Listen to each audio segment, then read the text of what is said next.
a tener la oportunidad de escuchar la conferencia Cultura, Derecho y Ciudadanía en el marco de una globalización, a cargo del doctor Francisco Javier Caballero Ávila.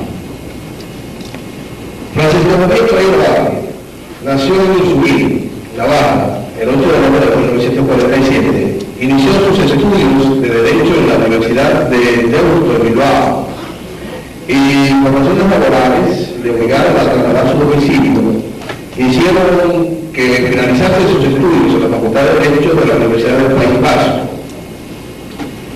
obteniendo el premio extraordinario de licenciatura, y en 1981 realizó la defensa de su tesis doctoral titulada Aspectos antropológicos y derecho natural en el segundo discurso de Rousseau en la Universidad Complutense de Madrid con la máxima calificación.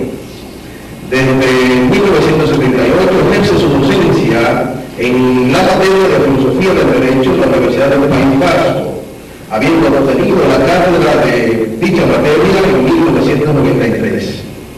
Tras crear en 1985 el Laboratorio de Sociología Jurídica, y en 1986 fundó el Instituto de Investigadores que trabajan en el área de la sociología jurídica y áreas afines a nivel mundial. Ha realizado un gran número de investigaciones que ha cristalizado en publicaciones tales como Naturaleza y Derecho en Rousseau y Apuntes para la Sociedad, el Estado y el Derecho de la Posmodernidad, entre otras. Ha dictado un gran número de conferencias, seminarios y cursos de doctorado en Europa y América con un importante impacto planetario. Es también profesor invitado de la Universidad de París 12 y dirige el curso de doctorado titulado Sociedad, Democracia, Estado y Derecho, que la Universidad del País Vasco imparte en los más diversos países de América y de Europa.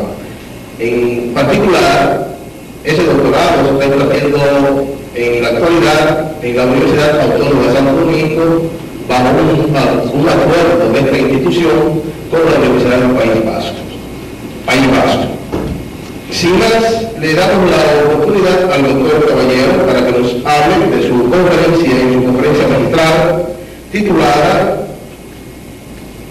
Cultura, Derecho y Ciudadanía en el marco de una globalización. Con ustedes, el doctor Caballero. Estoy feliz, y estoy feliz por varias razones. Una primera, por estar en esta universidad, de la que fui investido el año pasado, en junio pasado, como profesor honorífico de la misma.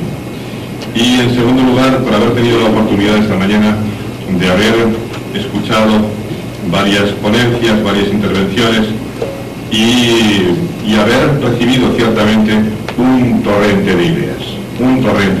Ciertamente la mañana ha sido magnífica y tremendamente sugerente, tremendamente provocadora de reflexión. Y en tercer lugar, estoy contento y estoy feliz porque, bueno, estamos reunidos aquí en este congreso para poder aportar un granito de arena en la construcción de un mundo más justo. Y en cuarto lugar, estoy contento porque la iniciativa que han tenido los organizadores de este congreso es realmente ejemplar. Se ha dicho que en estos tiempos de crisis, en estos tiempos en el que parece que la filosofía no vende, pues el arriesgarse a organizar un congreso de esta naturaleza, ciertamente, insisto, tiene sus riesgos, pero creo yo que son riesgos ciertamente controlados.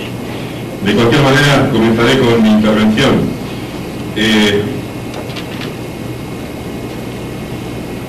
Que la voy a dividir en tres partes. Una primera, título globalización.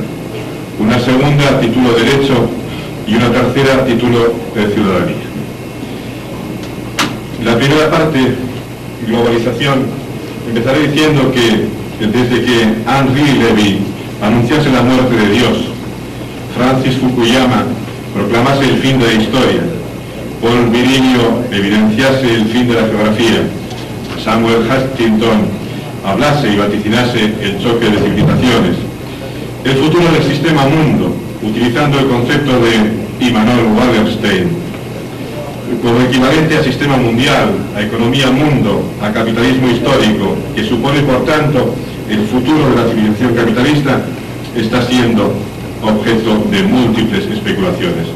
Es cierto que en todo tiempo el sueño más codiciado tanto del individuo como de las colectividades ha sido el de conocer el futuro. De ahí el papel importante de los magos, de los chamanes, de los brujos, de los hechiceros, de los adivinos en el interior de las sociedades a lo largo de la historia. Hoy más que ayer, porque una especie de angustia existencial, esta mañana se puso en evidencia, ha tomado carta de naturaleza en nosotros. Queremos conocer el futuro. Conocer el futuro, pregunto yo, o edificarnos un futuro a nuestra medida, un futuro ideal, aunque sea ficticio, un futuro a la medida de nuestros propios intereses, de nuestros propios fantasmas. Con frecuencia cuando hacemos prospección, proyectamos sobre el futuro nuestros propios fantasmas tributarios no de la historia, sino de visiones históricas y versiones históricas, no de la axiología humanista, universalista, sino de la ideología partidista, olvidando que el más simple análisis prospectivo, que pretende ser mínimamente riguroso, queda invalidado al introducir en él elementos subjetivos. Ya lo advirtió Max Weber, por citar un ejemplo, en su pequeña obra El intelectual y el político. Es decir, queda invalidada la reflexión y la investigación al contaminar los conceptos con nuestros propios prejuicios. Y así, por ejemplo, sucede cuando manejamos el concepto cultura, y es resultado de un prejuicio afirmar, como lo hace Wallerstein en la obra que realiza conjuntamente con Arrighi y Hopkins, los movimientos antisistémicos. Dicen que la desintegración de las comunidades nacionales como comunidades morales se enfrenta de modo más fundamental y persistente con la constitución de otras comunidades que reivindican ser la sede de lealtad primaria y dirección moral. Cuanto más si el poder mismo se fragmenta y si esas comunidades alternativas proporcionan además protección a las personas y a la propiedad. Los persistentes movimientos nacionales, dicen estos autores, que intentan crear nuevos estados, constituyen un tipo obvio de comunidad moral alternativa. Sin embargo, no plantean, dicen ellos, no plantean alternativa histórica alguna a la estatalidad per se, como forma de relaciones de dominio, radicando su único objetivo inmediato en ejercer el derecho de secesión de un Estado existente con el fin de convertirse en Estados por derecho propio del sistema interestatal. Es un prejuicio.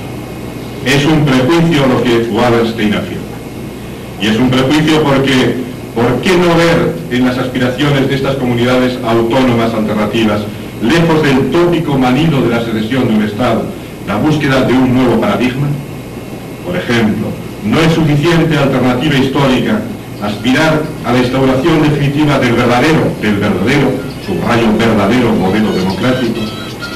Esto es, pretender superar el contrato social de individuos atomizados del liberalismo lockeano que nos ha llevado al neoliberalismo hayekiano y materializar un nuevo contrato social resultante de la complementación auténtica de la autodeterminación individual y la autodeterminación colectiva a partir de la concepción tridimensional del individuo, es decir, el individuo entendido como sujeto cultural, como sujeto político y como sujeto universal.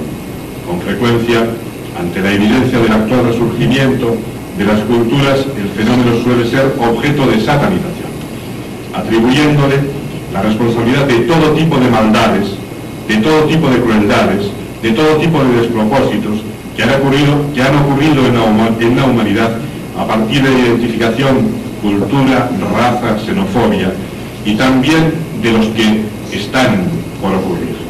Normalmente esto se hace desde un posicionamiento dogmático e intransigente adoptado sobre la base de un sistema axiológico y sociopolítico prefijado, o mejor dicho, de una idea que coincide generalmente con el llamado universalismo, ocultando que también en